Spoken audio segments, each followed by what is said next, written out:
Assalamu alaikum second year. Let us continue the later half of chapter number 7. We were discussing in the first half how did Catherine urge Chips to forgive the students for their mistakes.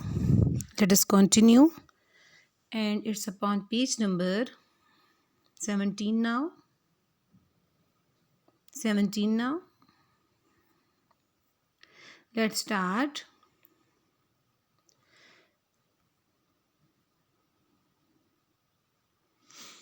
But she had not always pleaded for leniency. लेकिन वो हमेशा she had not always प्लेडेड वो हमेशा request ना करती for leniency kindness की. हमेशा वो नरमी की रिक्वेस्ट नहीं करती थी. ऑन रादर रेयर ओकेजन्स बाजुकात शी अर्ज्ड वो चाहती सिवियरिटी सख्ती. वे Chips was inclined to be for giving और चिप्स सोच रहे होते कि माफ़ कर देंगे और वो चाह रही होती कि नहीं अब इस मामले में सख्ती होनी चाहिए. I don't like this type chips मुझे इस तरह के बच्चे पसंद नहीं हैं. हिस टाइप चिप्स मुझे इस तरह का बच्चा पसंद नहीं है. Chips his too cocksure of himself कुछ ज़्यादा ही घमंडी है. इट्स लुकिंग फॉर ट्रबल अगर वो खुद ट्रबल में फंसना चाहता है I should certainly let him have it तो मैं उसको ज़रूर मुसीबत में फंसाऊँ मैं उसको ज़रूर सज़ा दूँ. ठीक है यहाँ तक वोकैबुलरी थोड़ा सुन लें बेटा. मैं इस पेज के स्टार्ट से स्टार्ट कर देती हूँ वोकैबुलरी. एडमेंट अड़ जाना. अड़ जाना होता है इनफ्लेक्सिबल हो जाना. Exceptional extraordinary. Observant vigilant. उसके बाद आपका अभी जो पढ़ा है recently pleaded requested leniency mercy mildness नरमी. कॉकशोर ये कॉकशोर का वर्ड पेपर में भी आ जाता है. क्या होगा घुमंडी vain proud arrogant snobbish conceited. The next passage. Listen very carefully this paragraph. What a host of little incident.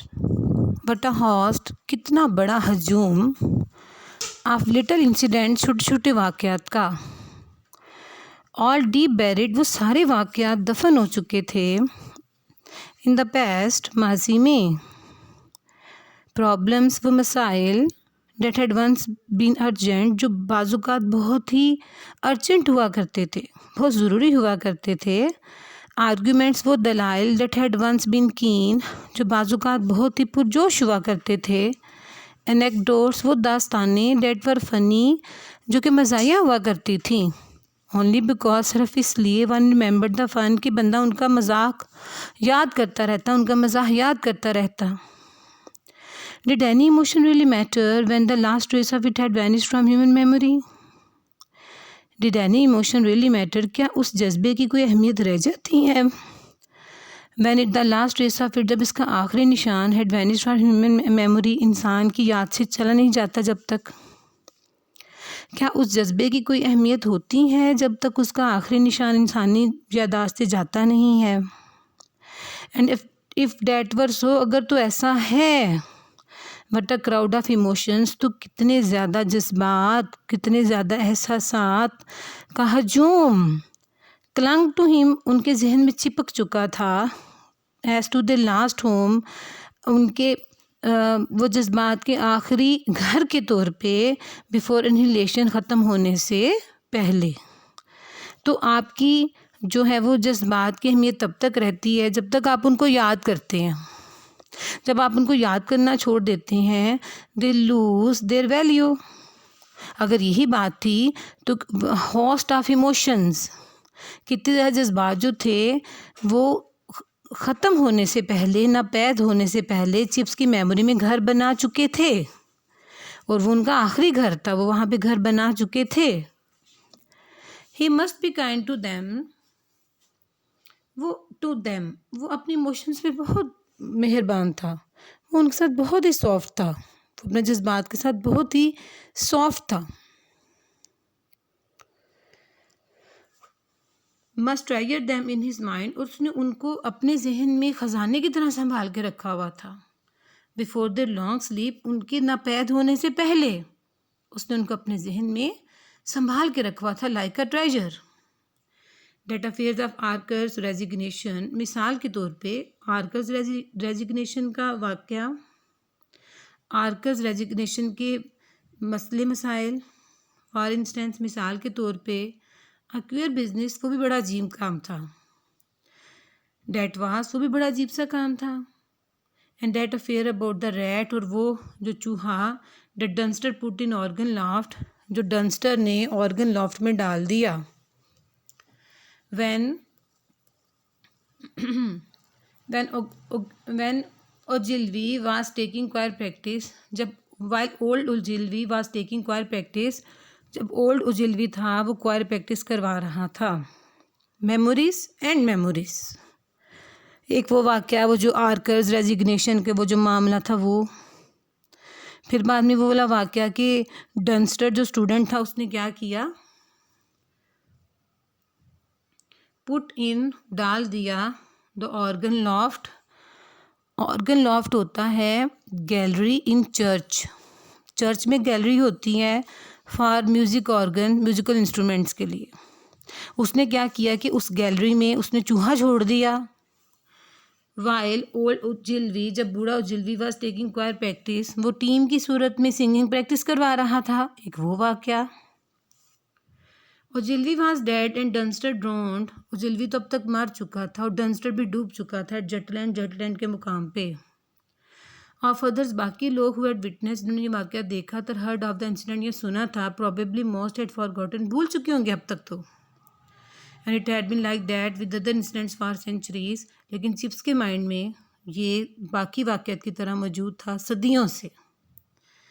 He had a sudden vision of thousands of boys, वो एक पल में याद कर सकते थे हज़ारों बच्चों को। From the age of Elizabeth onwards, Elizabeth age से लेके आगे तक। Dynasty upon dynasty of masters, teachers का पे इधर पे आना। Long epoch of Brookfield history, Brookfield की हिस्ट्री के बड़े बड़े periods. That had left not even a ghostly record, जिनका अदना सा भी रिकॉर्ड अब बाकी नहीं रहा था। ठीक है, यहाँ तक दफ़ा देख लेते हैं मेमोरीज, आर्कर्स रेजिग्नेशन और डंस्टर। डंस्टर पे तो क्वेश्चन आ जाता है, हु वाज डंस्टर, ये क्वेश्चन आ जाता है पेपर में। और उसके बाद वोकैबुलरी देख लेते हैं एक दफ़ा हम। यहाँ पे एनेक्डोट्स, स्टोरीज, कहानियाँ, interesting stories. Clung to him, चिपक जाना। Stuck to him, hold on to. Annihilation होता है एक्सटिंक्शन, ये क्या होता है, नापैद हो जाना, ख़त्म हो जाना, डिस्ट्रक्शन के मायने में आ जाएगा। उसके बाद आपका आ जाता है ऑर्गन लॉफ्ट। ऑर्गन लॉफ्ट का बताया है आपको, ये गैलरी है, चर्च में गैलरी होती है जहाँ पे म्यूज़िकल ऑर्गन्स रखे जाते हैं। क्वायर प्रैक्टिस क्या होती है, अ ग्रुप ऑफ सिंगर्स, कि वो टीम की सूरत में जो है वो गीत गाए जाते हैं, उनके मजहबी गीत गाए जाते हैं। उसके बाद आपका आ जाता है dynasty upon dynasty of masters. Dynasty क्या होती है, सक्सेशन, एक के बाद दूसरा, दूसरे के बाद तीसरा, सिलसिला, टीचर्स के आने जाने का सिलसिला। ईपोक ऑफ ब्रुकफील्ड, ईपोक होता है पीरियड्स, जो अदवार चलते रहते हैं वो, उसके बारे में। देन उसके बाद आ जाता है, कंटिन्यू करते हैं उसके बाद, हु न्यू, कौन अब आज किसको पता, why the old fifth form room was called the pit, कि वो जो ओल्ड फिफ्थ फॉर्म रूम था उसको ओल्ड पुराना फिफ्थ फॉर्म 5वीं क्लास का जो कमरा था उसको पिट क्यों कहा जाता था, द पिट, घड़ा क्यों कहा जाता था। There was probably a reason, उसकी वजह थी। टू बिगिन विद की बात कहाँ से शुरू हुई, but it had since been lost, लेकिन वो रीज़न भी ख़त्म हो गई। Lost like the lost books for Livy, इस तरह से ख़त्म हो गई जैसे कि लेवी की किताबें गुम हो गई थी। Livy is the name of a historian, Roman historian, is the name of Roman historian. And what happened at Brookfield, और क्या हुआ था ब्रुकफील्ड में, when Cromwell fought at Naseby near by, जब Cromwell is the name of some commando, और वो पास ही नेस्पे के मुकाम पे लड़ा था, फिर क्या हुआ था। How did Brookfield react to the great scare of 45, जब 1845 की जंग लगी थी तो उस पर ब्रुकफील्ड का क्या रिएक्शन था। Was there a holiday when news came of Waterloo, क्या जब वाटरलू की खबर आई तो छुट्टी मिली थी। एंड सो ऑन, और उस तरह की बहुत सी यादें up to the earliest time, पुराने वक्त से लेके डेट हिमसेल्फ कुड रिमेंबर, वो याद कर सकता था 1870। एंड वेदर बाय सेइंग, और उसको आज भी वेदर बाय की वो बात याद थी, by way of small talk के तौर पे, after this first and only interview, एक ही इंटरव्यू हुआ, एक दफ़ा ही बात हुई, तो वेदर बाय ने क्या कहा था, उसने कहा था लुक्स, यूँ लगता है as if we shall have to settle with Prussians, कि हमें जर्मन्स के साथ मामला तय करने होंगे, और सेल्स खुद ही one of the this fine days, अमन के दिनों में ही। यहाँ पे वोकैबुलरी देख लेते हैं। Livy is the name of ancient Roman historian, Naseby is the name of place, Cromwell was a commander. उसके बाद 45 means 1845, Waterloo was a place where Napoleonic wars were fought. Then आपका Prussians, old name of Germans, Germany, old name of Germany. That's it. Move करते हैं, next move करते हैं। When chips remembered things like this, जब chips ये सारी बातें याद करते, ही often felt, तो उनको यूँ लगता that he would write them down, कि उन्हें ये चीज़ें लिखनी चाहिए, and make a book of them, और उनसे बुक तैयार करनी चाहिए। And during his years at Mrs. Vicky, तो जब मिसेस विकी के यहाँ उन्हें टाइम गुजारा, he sometimes went even so far, कभी कभी तो वो इतने जज्बाती हो जाते, to make the desultory notes, कि उन्होंने कुछ नोट्स भी बनाए, disordered, बिखरे हुए नोट्स भी तैयार किए, इन एन एक्सरसाइज बुक, किसी एक्सरसाइज बुक में। But he was soon brought up against difficulties, लेकिन जल्दी उनको मुश्किलात का सामना करना पड़ जाता। The chief one being the writing tired him, वो सबसे बड़ी मुश्किल की लिखाई का काम उनको थका देता था, बोथ मेंटली एंड फिजिकली, दिमागी तौर पे भी और जिस्मानी तौर पे भी। यहाँ पे एक ही वर्ड है जो पेपर में भी अक्सर आ जाता है, सिनोनिम के तौर पे डिसल्ट्री होता है रैंडम, बिखरे हुए, नॉट ऑर्गेनाइज्ड, डिसऑर्गेनाइज्ड, समहाउ, किसी ना किसी तरह टू। अच्छा, एक तो रीज़न ये होगी ना कि राइटिंग, ये आप यहाँ भी ये क्वेश्चन बनता है, why did Chips never able to write down his memories, कि वो अपनी मेमोरीज लिख क्यों नहीं पाते थे। So we had noted that some difficulties took over him, उन्हें कुछ मसले का सामना करना पड़ता।